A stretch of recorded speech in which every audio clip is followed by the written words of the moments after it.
Conversion की यह साजिश न सिर्फ नेशनल लेवल पर बल्कि इंटरनेशनल लेवल पर भी जारी है। पुलिस इस पूरे मामले की तहकीकात कर रही है। गाजियाबाद में जो खुलासा हुआ है वो तो बहुत ही चौंकाने वाला है। ये इतना बड़ा मामला बताया जा रहा है कि गृह मंत्रालय की भी इस पर नजर है। लेकिन आप राजनीति का जरा मिजाज देखिए कि ऐसी घटनाओं पर भी लोग ऐसे लोगों के समर्थन में खड़े हो जाते हैं। यानी 400 लोगों के धर्मांतरण का जिस पर आरोप है उसके समर्थन में भी कुछ लोग आ गए हैं। सवाल यही, आखिर ये क्यों?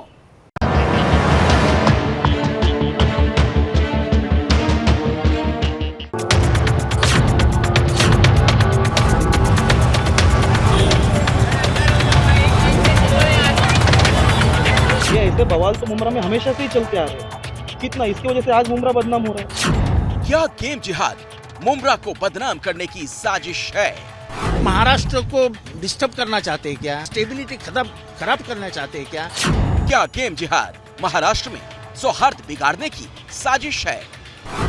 ये शहर बदनाम हो रहा है, ये शहर की महिलाएं बदनाम हो रही है और सबसे ऊपर बात ये है कि ये शहर का हिंदू बदनाम। क्या गेम जिहाद हिंदुओं को बदनाम करने की साजिश है? गेम जिहाद को लेकर मुमरा में सुलगते इन सवालों पर चर्चा करेंगे। लेकिन इन सवालों के बीच प्रयागराज से ऐसी खबर आई जिसने सनसनी मचा दी। गाजियाबाद पुलिस अभी गेम जिहाद के मास्टरमाइंड से पूछताछ की तैयारी ही कर रही है। अभी गेम जिहाद के ही शातिर किरदारों की तलाश हो रही है। इन सब के बीच संगम नगर प्रयागराज से गेम जिहाद का सनसनीखेज मामला सामने आया। शहर के धूमनगंज के झलवा इलाके का रहने वाला 17 साल का किशोर अचानक ही अजीब बर्ताव करने लगा। ऑनलाइन गेम खेलते खेलते इसकी आदतें बदल गईं। ये हिंदू किशोर नमाज पढ़ने लगा था, दरगाह पर जाने लगा था, इस्लामिक धर्म स्थलों को देखकर ये सजदा करने लगा था, इस्लाम की आयतों को सुनने लगा था। ई रिक्शा चलाने वाले इस किशोर ने चंद दिन पहले ही मोबाइल खरीदा।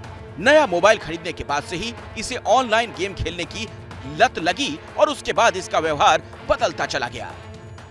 ऑनलाइन गेम खेलते हुए पिछले कुछ दिनों से उसका व्यवहार बदलने लगा था। कुछ दिनों पहले ही उसने अपना जनेऊ तोड़कर फेंक दिया था। घर पर ही वो नमाज पढ़ने लगा था, दरगाह पर जाने लगा था। उसने अपने ई रिक्शा पर हरे रंग का झंडा लगा लिया था, कव्वाली सुनता था। जहां भी रास्ते में दरगाह या दूसरी मज़ारें आती थी उन पर वो जा कर के माथा चूमता था, माथा टेकता था, सजदे करता था। इस किशोर ने अपने ई रिक्शा पर हरा झंडा लगा दिया। इन बदली आदतों को देखने के बाद घर वाले इसे कॉलविन अस्पताल में लेकर गए। वहां मनोचिकित्सा विभाग के डॉक्टर्स को दिखाया। डॉक्टर बताते हैं इस शख्स पर किसी चीज का गहरा असर हुआ है। अकेलेपन, गरीबी के कारण वो ऐसे दोस्तों का शिकार हुआ जो कि उसको जिस तरीके से बोलने लगे, उसको सच मानने लगा, वो उसको जैसे ख्वाब दिखाने लगे, उसे लगने लगा हाँ यही दुनिया है। और वो किसी लालच में लोगों के प्रति आकर्षित होने लगा क्योंकि ऐसी अवस्था में जो भी चीज़ें बहुत प्रभावशाली होती हैं वो किशोरों को बहुत प्रभावित करती हैं। पुलिस ये जानने की कोशिश कर रही है कि ये किशोर इंटरनेट पर किन लोगों के संपर्क में था। पीड़ित किशोर की मानसिक हालत ठीक नहीं है, इसलिए अभी उसके बयान दर्ज नहीं हो सके हैं। सवाल ये है कि आखिर ऐसा क्या हुआ जिसके असर से इस किशोर का व्यवहार अचानक बदल गया। क्या प्रयागराज का पीड़ित भी किसी लव जिहाद वाले गैंग के संपर्क में था? प्रयागराज पुलिस इस सवाल के सूत्र तलाश रही है। वहीं गेम जिहाद के हेडक्वार्टर मुमरा में लोग सड़क पर उतर आए हैं। गेम जिहाद के आरोपी शहनवाज और उसके 2 मददगारों की गिरफ्तारी के बाद मुमरा में लोग सड़क पर उतर आए। आरोप गाजियाबाद पुलिस पर लगा। आरोप ये लगा पुलिस मुमरा को बदनाम करने की साजिश रच रही है। मुमरा में अगर कोई भी दंगा होता है, कोई भी चीज होती है कि ये धर्मांतर की वजह से इतना बड़ा उन्होंने मुद्दा बोल दिया, तो कोई वेरीफाइड नहीं किया, कुछ नहीं किया। ऐसी मुमरा में कोई बात नहीं है। इसमें से बता दो कौन हिंदू है कौन मुस्लिम है, शायद आप भी नहीं बता पाओगे। आपको ये भी नहीं पता कि मैं कौन हूँ। तो यहाँ पे सब जो भी जमा हुए हैं सब यूनिटी के लिए जमा हुए हैं। ये बहुत बुरी चीज है। लोग स्कूल में पढ़ने जाते हैं, कॉलेज में पढ़ने जाते हैं, अगर मुमरा का नाम ले लिया जाएगा वहाँ पे तो दोस्ती करने लोग कतराएंगे। जब यूपी पुलिस आरोपी को गिरफ्तार कर चुकी है, पीड़ित की शिकायत थाने में दर्ज है, पुलिस को 400 से ज्यादा लोगों के धर्म परिवर्तन की जानकारी मिली और जांच अभी शुरुआती दौर में ही है। तब आखिर गेम जिहाद के आरोपियों को बचाने की कवायद क्यों शुरू? हमारा अल्टीमेटम तय है, पुलिस को सच्चाई बतानी होगी। अगर 400 बच्चे हैं तो 400 बच्चों के नाम बताने होंगे, वरना 1 जुलाई को हम पूरा मुमरा बंद करेंगे। इस संवेदनशील मुद्दे पर भी नेता अपनी पार्टी और वोट के हिसाब से लाइन ले रहे हैं। लेकिन सवाल तो ये, जांच की शुरुआत में ही क्यों और कैसे इन आरोपियों को पाक साफ बताया जा रहा है? महाराष्ट्र में तनाव सिर्फ गेम जिहाद पर ही नहीं है। औरंगजेब और टीपू सुल्तान को लेकर भी महाराष्ट्र के कई शहरों में तनाव है। कोल्हापुर के कागल में एक शख्स ने अपने व्हाट्सएप स्टेटस पर टीपू सुल्तान की तस्वीर लगाई। इससे नाराज हिंदू संगठनों ने थाने में युवक के खिलाफ शिकायत दर्ज कराई। पुलिस ने आरोपी को गिरफ्तार कर लिया। शहर का माहौल ना बिगड़े, इसीलिए पुलिस ने यहां सुरक्षा बढ़ा दी है।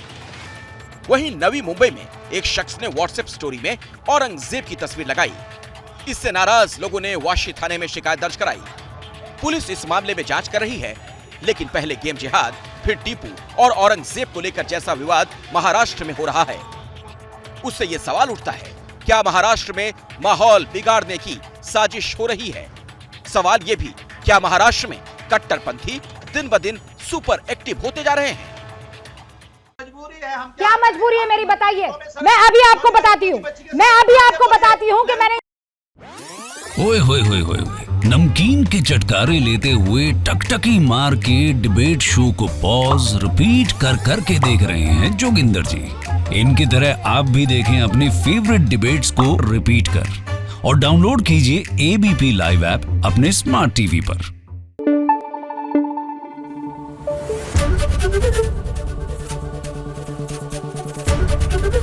एबीपी न्यूज आपको रखे आगे।